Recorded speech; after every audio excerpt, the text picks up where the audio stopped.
Hi hello नमस्कार. कशा आहात तुम्ही सर्वजण? मस्त आहात ना? आय होप तुम्ही मस्तच असाल.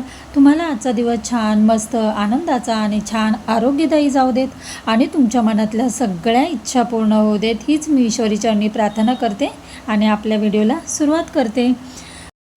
तर हा व्हिडिओ आहे तो कालचा आहे आणि काल बुद्ध पौर्णिमा होती.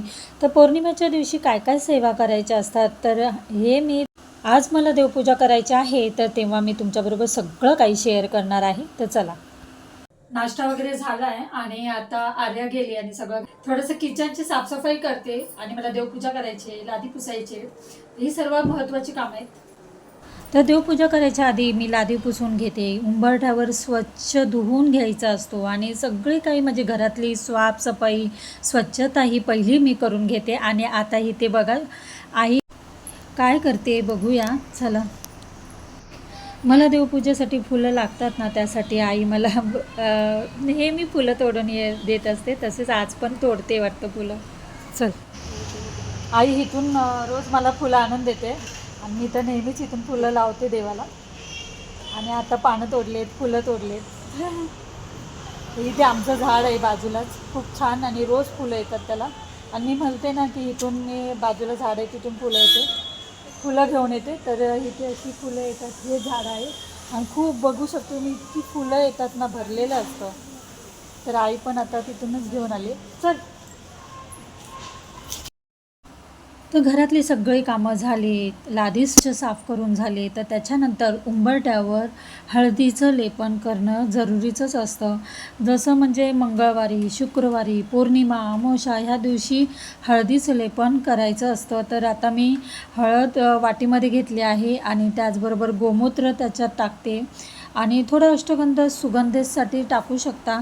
तर आणि थोडंसं पाणी मिक्स करून मी हळदीचं लेपन तयार केलेलं आहे आणि ते आता छान उंबरठ्याला लावून घेते. तर हळदीचं उंबरठ्यावर लेपन लावणं म्हणजेच आपल्या घरातली निगेटिव्हिटी बाहेर जाते, त्याच्यामुळे पॉझिटिव्हिटी घरामध्ये येते आणि सगळ्या सकारात्मक गोष्टी चांगल्या गोष्टी होत असतात. त्याच्यामुळे हळदीचं लेपन नक्की तुम्ही करा.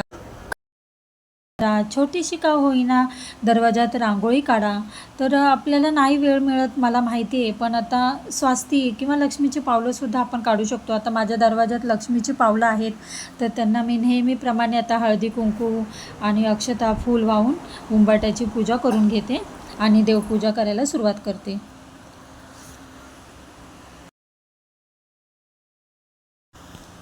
आता पहिल्यांदा मी ताटामध्ये सगळे देव काढून घेते आणि जे देवाला हार छोटे छोटे घातलेले आहेत ते सर्व काढून घेते एका प्लेटमध्ये आणि देव काढून छान स्वच्छ करून घेते, उजळून घेते आणि त्याच्यानंतर देवाला छान पुसून घेते.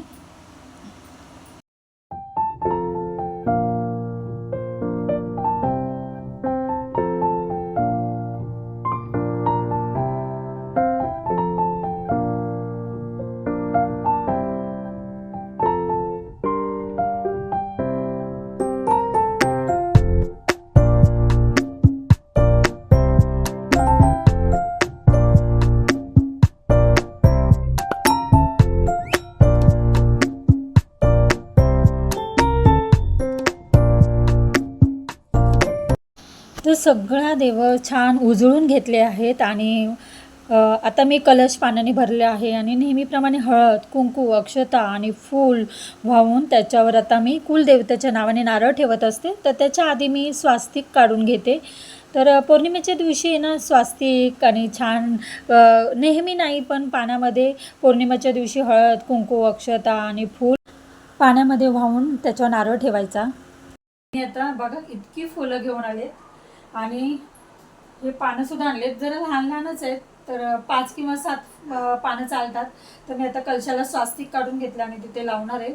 आणि ही फुलं छान आहेत. आता मला खूप सारी फुलं मिळालेत आणि आता वाहते. तर आता कलशामध्ये मी हळद कुंकू अक्षता आणि फूल मी वाहिलेलं आहे आणि त्याच्यावर आपल्याला कुलस्वामीचा नारळ ठेवायचा आहे. पण त्याच्या आधी तुम्ही 5 विड्याची पानं ठेवू शकता किंवा आंब्याच्या ढाळीचे जे असतात ना ते पानंसुद्धा ठेवली तरी चालतात. तर अशी आता मी 7 पानं आईने आणलेली आहेत ती ठेवली आहेत आणि त्याच्यानंतर आता कुलस्वामीच्या नावाने जो मी नारळ पुजते नेहमीचा तो नारळ मी ठेवलेला आहे आणि आता त्याच्यावर छान मी मळवट भरत आहे. आपल्या आईचा मळवट भरणं म्हणजे हळद कुंकू व्यवस्थित छान मी लावून घेते. त्याच्यानंतर खूप सारी फुलं आईने आणले तुम्ही बघू शकता आणि इतकी लावून कसं मी गजरासारखं व्यवस्थित असं लावायची होती मला. तर अशा प्रकारे मी छान लावलेली आहे. त्याच्यानंतर अन्नपूर्णा मातेची मूर्ती ही मी तांदळात ठेवत असते. तर वाटीत किंवा प्लेटीमध्ये तुम्ही तांदूळ ठेवा आणि त्याच्यावरच अन्नपूर्णा मातेची मूर्ती ठेवत जावा. तर आता मी सगळे तांदूळ पहिल्याचे जे होते ते काढून घेतले आणि दुसरे छान स्वच्छ तांदूळ मी वाटीत भरून घेतले आहेत आणि श्रीयंत्र, अन्नपूर्णा मातेची मूर्ती आणि कासव असं हे मी तांदळावरच ठेवत असते. तर सगळ्या देवांना मी हळदी कुंकू लावून घेते आणि आपले सगळे देव आता देवाऱ्यात मांडून घेते, छान पूजा करून घेते.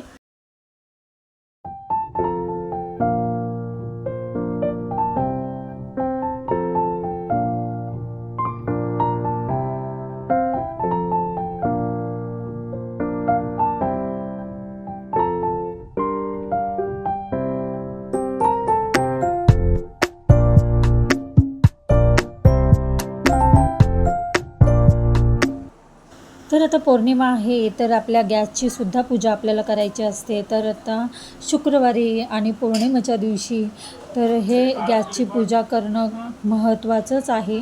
तर आता मी छान दिवा लावून घेतला आहे. हळदी कुंकू आणि फूल अक्षता वाहून गॅसची सुद्धा पूजा केली आहे. तर त्याच्यानंतर दरवाजाची चौकट असते ती किंवा दरवाजा हे सगळं मी पुसून घेत असते.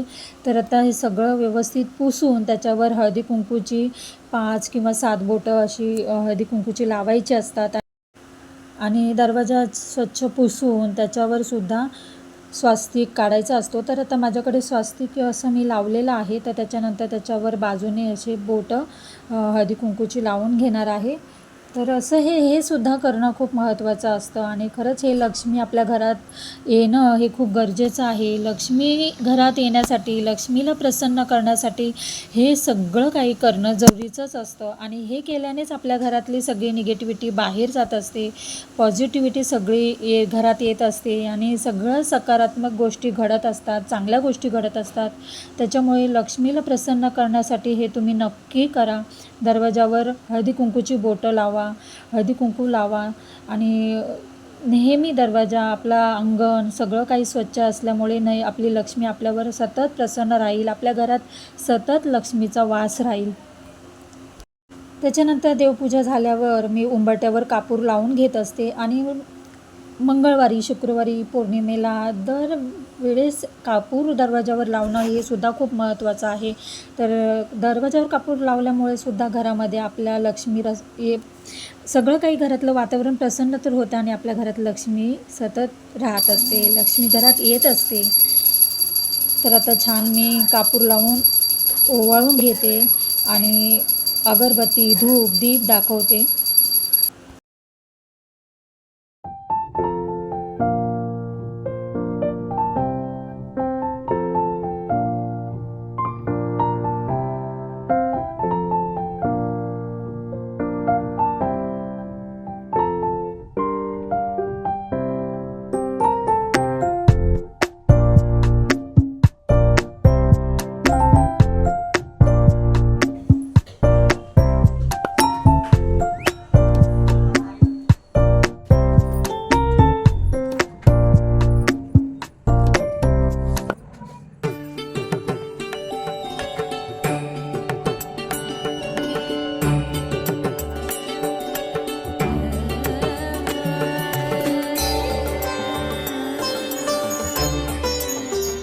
तर आज देवपूजा झाली आहे माझी करून सगळं आणि झालं घरातलं. लवकरच देवपूजा होत असते आणि बघू शकता हा कलश खूप सुंदर असं वाटतंय. माझ्या कुलदेवतेच्या नावानेच हा कलश ठेवत असते. छान आपली त्यानंतर आता तुळशीला मी दिवा लावून घेते आणि तुळशी मातेला आपल्या हळदी कुंकू लावून त्यांची पूजा करणं पण खूप महत्त्वाचं असतं. त्याचप्रमाणे मी घरात देवांची गाणी लावून ठेवत असते. तर देवाचं नामस्मरण करणं म्हणजे खूप चांगलं असतं. आणि आता हे माझी मी रोज गाणी लावतच असते. टी व्हीवर किंवा यूट्यूबवर सुद्धा तुम्ही लावू शकता.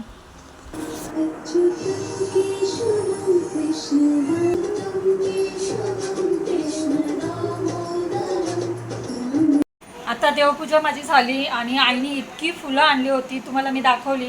खूप सारी फुलं आणली होती आणि तिने पानंसुद्धा तोडून आणली. ती छान मी कलशाला लावली आहेत. तर छान, खरंच खूप छान वाटतंय, प्रसन्न वाटतं आणि देवपूजा झाल्यावर. एक फुल जरी वाहिलं मनाभावात पूजा करून तर ते फुल आहे. हो, देव म्हणत नाही मला हा 100 रुपयाचा हार आणा, 50 रुपयाचा हार आणा, त्याची काहीही गरज नाही. आपल्या मनाची खूप शांती आणि मन भावना पूजा आणि 2 फुलं असले तरी दोन्ही बाजूला मांडून दर्शन घेतलं. खरंच आहे. म्हणजे देवाला एक फूल व्हायला ते भरपूर आलं त्याच्यामध्ये. जरुरी नाही की त्याला सगळ्या गोष्टी. देवावरती खूप अशी भावना पाहिजे, भावना पाहिजे, मनामध्ये श्रद्धा पाहिजे. तर देवाला हे करायचं ते करायचं आणि देवाला काय बोलायचं नाही, म्हणायचं नाही. नामस्मरणामध्ये आणि देवाच्या नावामध्येच इतकी ताकद असते ना.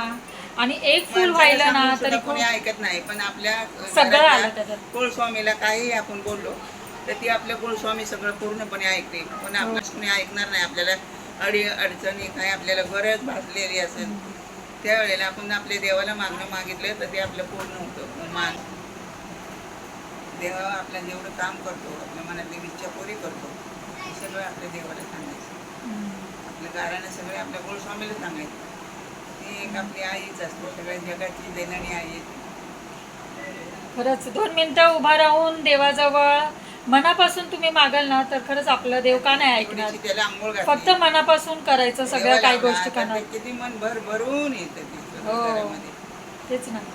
खूप छान वाटतं. आणि देवाचं आपण जेव्हा जेव्हा देव धुवून स्वच्छ उजळून त्यांची पूजा होते ना, खरंच छान वाटतं. जे काही होतं ते तुमच्याबरोबर तर सगळं शेअर केलंच आहे. तर आय होप तुम्हाला व्हिडिओ आवडला असेल. तर चला आता व्हिडिओचा मी इथेच एंड करते. व्हिडिओ आवडला असेल तर नेहमीप्रमाणे लाईक शेअर सबस्क्राईब करा. तर पुन्हा भेटूया अशाच नवनवीन व्हिडिओमध्ये. तोपर्यंत खुश राहा, आनंदी राहा, काळजी घ्या. बाय.